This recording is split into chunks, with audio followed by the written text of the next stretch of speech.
بسم اللہ الرحمن الرحیم ان اللہ وملائکتہ یصلون علی النبی یا ایھا الذین آمنوا صلوا علیہ وسلموا تسلیما۔ مل کے پڑھیے الصلاۃ والسلام علیک یا سیدی یا رسول اللہ وعلی آلک واصحابک یا سیدی یا خاتم الانبیاء والمرسلین۔ معزز سامعین و ناظرین، آج سورہ البقرہ کی آیت نمبر 26 سے آغاز کریں گے۔ اللہ جل مجدہ الکریم نے ارشاد فرمایا ان اللہ لا یستحیی ان یضرب مثلا ما بعودۃ فما فوقها۔ بے شک اللہ تعالیٰ مثال بیان کرنے کو ترک نہیں فرماتا، یا مثال بیان کرنے سے حیا نہیں فرماتا، مراد ترک نہیں فرماتا۔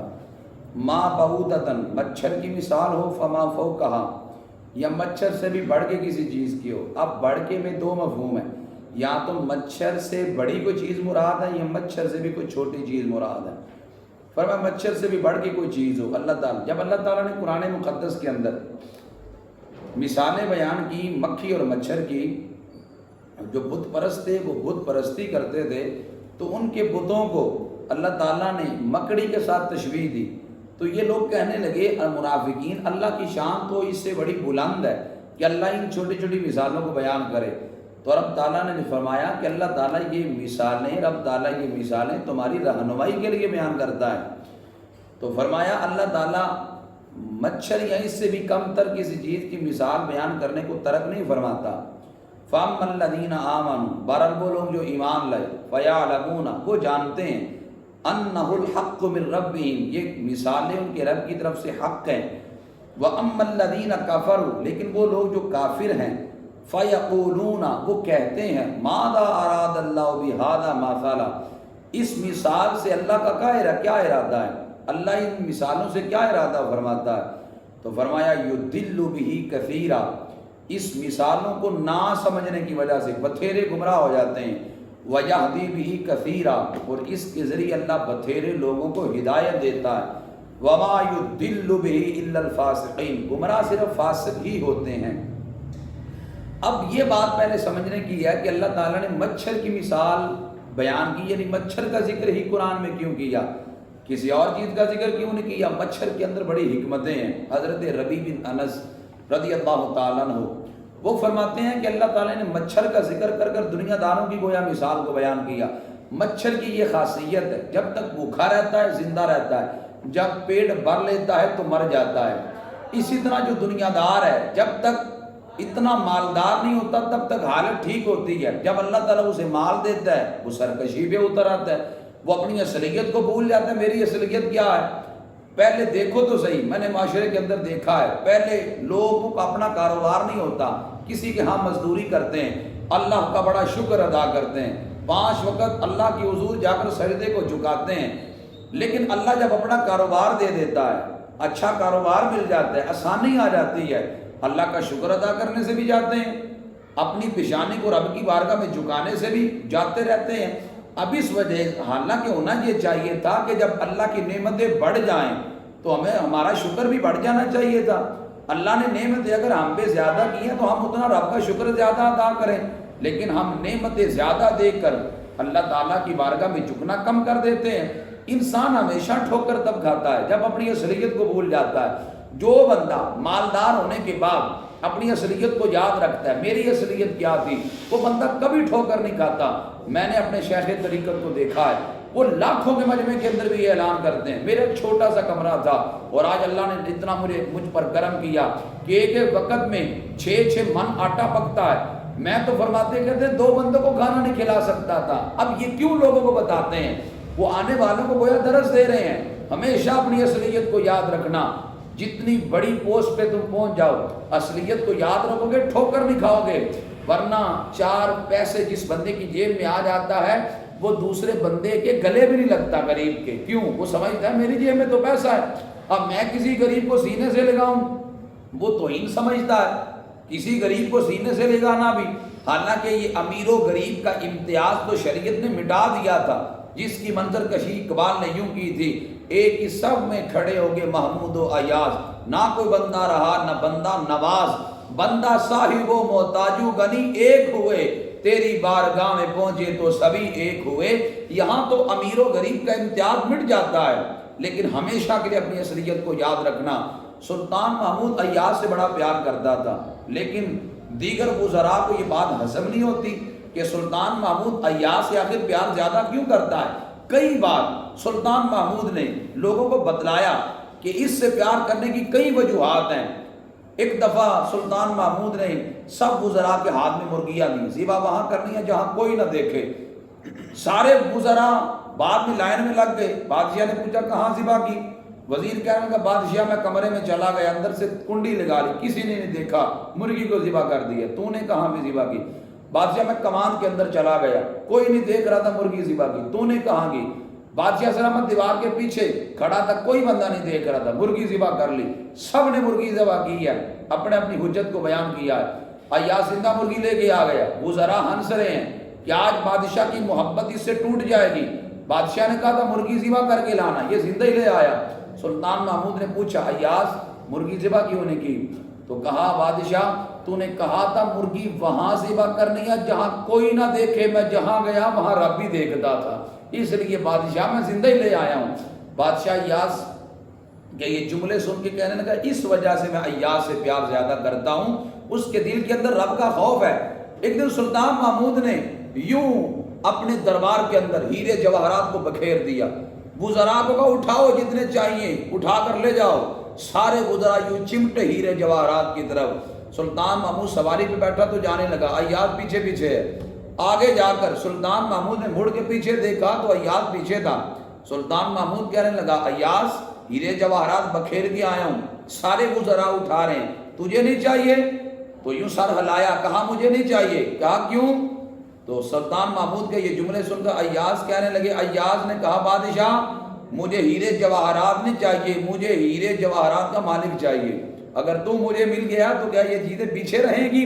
وہ مخلص تھا، اللہ کا خوف اس کے دل کے اندر تھا، اس وجہ سے سلطان محمود پیار زیادہ کرتا تھا۔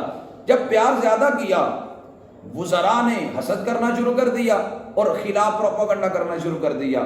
سلطان محمود کے کان بھرنے، اکثر کہنا سلطان محمود کو وزراء نے کہ ہم نے دیکھا ہے کہ ایاز تمہارا سونا چاندی ہیرے جواہرات چوری کر کے کمرے میں لے جاتا ہے اور وہاں صندوق ایک سنے بنا رکھا ہے، اس صندوق کے اندر ہیرے جواہرات کو محفوظ کرتا ہے۔ بادشاہ نے سنی انسنی کر دینی، لیکن جب وزراء کا اصرار بڑھ گیا سلطان محمود کہنے لگے آخر جا کے دیکھوں تو صحیح یہ وزراء کیا کہتے ہیں۔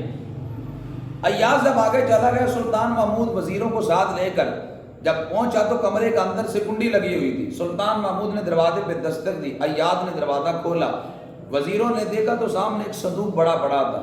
تو وزراء کہنے لگے بادشاہ سچ کہتے تھے ہم کہ یہ تیرے ہیرے جواہرات چرا کر لاتا ہے اور یہاں کر محفوظ کرتا ہے، وہ دیکھ سامنے صندوق پڑا ہے۔ سلطان محمود نے کہا ایاز اس صندوق کو کھولو۔ ایاز نے کہا بادشاہ زندگی کا راز ہے، راز فاش نہ کرنا۔ تو وزیر کہنے لگے بادشاہ دیکھ لو ہم سچ نہیں کہتے تھے کہ تم ہماری باتوں کا یقین کر لو، تیرے ہیرے جواہرات کو چوری کر کر یہاں محفوظ کرتا ہے۔ جب سلطان نے دوبارہ کہا ایاز اس صندوق کو کھولو، ایاز نے ہاتھ جوڑے، کہا بادشاہ زندگی کا راز ہے، راز رہنے دو۔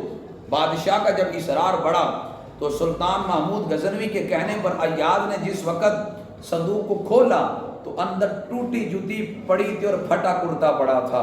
جس وقت وزراء نے یہ منظر دیکھا تو پاؤں تلے زمین نکل گئی۔ بادشاہ نے پوچھا ایاز یہ کیا ہے؟ ایاز کہنے لگا بادشاہ آج میں ہیرے جواہرات میں کھیلتا ہوں، لیکن روزانہ آ کر ٹوٹا جوتا دے کر پھٹا کرتا دے کر میں اپنی اوقات کو یاد کرتا ہوں۔ میں کہتا ہوں ایاز جب تو بادشاہ کے پاس پہلے دن آیا تھا تیرے پاؤں میں ٹوٹا جوتا تھا، تیرے بدن کے اوپر پھٹا کرتا تھا، اپنی اصلیت کو یاد رکھنا، کہیں ہیرے جواہرات کو دیکھ کر اصلیت کو بھول نہ جانا۔ تو دانا ہیں وہ لوگ جو اپنی اصلیت کو یاد رکھتے ہیں، وہ کبھی ٹھوکر نہیں کھاتے۔ اب اس وجہ سے دنیا دار تو ٹھوکر کھا جاتے ہیں۔ رب تعالیٰ نے مچھر کی مثال کو بیان کیا، اور دنیا کے اندر کوئی شے ابس نہیں ہے، کوئی شے فضول نہیں ہے، ہر شے کا کوئی نہ کوئی مقصد ہے۔ ہارون رشید کا بیٹا مامون الرشید ایک دن خطاب کر رہا تھا، دوران خطاب ایک مچھر اس کے ناک پہ آگے بیٹھ گیا، اس نے مچھر کو اڑایا، دوبارہ آگے بیٹھ گئے۔ مامون الرشید نے دوبارہ مچھر اڑایا، پھر آگے بیٹھ گیا۔ تو جب اس نے بارہا اڑایا، بارہا مچھر آگے بیٹھ گیا، نور رشید کہنے لگا پتہ نہیں اللہ نے مچھر کو پیدا کیوں کر دیا. ابو بزیر مصری معتزلی تھا، عالم تھا، وہاں بیٹھا ہوا تھا، وہ کہنے لگا اللہ نے تمہارے یہ تکبر کو توڑنے کے لیے مچھر کو پیدا کیا ہے. رب کہتا تم میری کمزور مخلوق پہ قابو نہیں پا سکے، باقی پہ قابو کیسے پاؤ گے؟ ہر چیز یہ مکھی ہے، ہم سمجھتے ہیں شاید اللہ نے اس کو پتہ نہیں کیوں پیدا کر دیا. اس کے اندر حکمت ہے. امام وکیع فرمایا کرتے تھے اگر ہوا اور مکھی نہ ہوتی تو ساری دنیا کی زمین بدبو سے بھر جاتی. اگر یہ مکھیاں نہ ہوتی تو پھر یہ ساری زمین بدبو سے بھر جاتی. ہر چیز کا کوئی نہ کوئی مقصد ہے. جب بندہ تفکر اور تدبر کرتا ہے پھر کہنے پہ مجبور ہو جاتا ہے ربنا ما خلقت ھذا باطلا، اے اللہ تو نے دنیا میں کوئی شے عبث اور فضول پیدا نہ کی، ہر شے کا کوئی نہ کوئی مقصد ہے، با مقصد چیز تو نے پیدا کی ہے. تو رب تعالیٰ فرماتا ہے بتھیرے اس کے ذریعے گمراہ بھی ہو جاتے ہیں. اب قرآن کی مثالوں کو جو نہیں سمجھتا ظاہر ہے وہ بندہ پھر گمراہ ہو جائے گا. اور اللہ قرآن میں کہتا ہے میری مثال بیان کردہ مثالوں کو علماء ہی سمجھتے ہیں، باقی لوگ یہاں بڑے بڑے لوگ بھٹک گئے، وہ کہنے لگے بھلا قرآن پڑھ کے بھی کوئی گمراہ ہو سکتا ہے. ہم کہتے ہیں قرآن کو دیکھنے والی نظروں کی قسمیں ہیں دو. ایک وہ نظر ہے جو قرآن کو قبولیت کی نظر سے پڑھتا ہے، دوسرا وہ ہے جو اعتراض کی نیت سے پڑھتا ہے. پہلے کو قرآن ہدایت دیتا ہے، دوسرے کو گمراہی دیتا ہے. یہ قرآن کا قصور نہیں، یہ تو اس کی نظر کا فطور ہے کہ وہ قرآن کو معذلہ اعتراض کی نظر سے پڑھتا ہے. آسمان سے بارش برستی ہے، پھولوں پہ برسے خوشبو پھیلتی ہے، کچرے کے ڈھیر پر برسے تو بدبو پھیلتی ہے. قصور بارش کا تو نہیں ہے، قصور تو جگہ کا ہے. قرآن کا قصور نہیں، قرآن تو سب کو ہدایت تقسیم کرتا ہے. لیکن اگر کوئی بندہ اپنا کشکول اندر کا باطن ہی الٹا کر لے اور پڑے معذلہ اعتراض کی نیت سے پھر اس کو گمراہی ملے گی، پھر وہ بندہ بھٹک ہی جائے گا.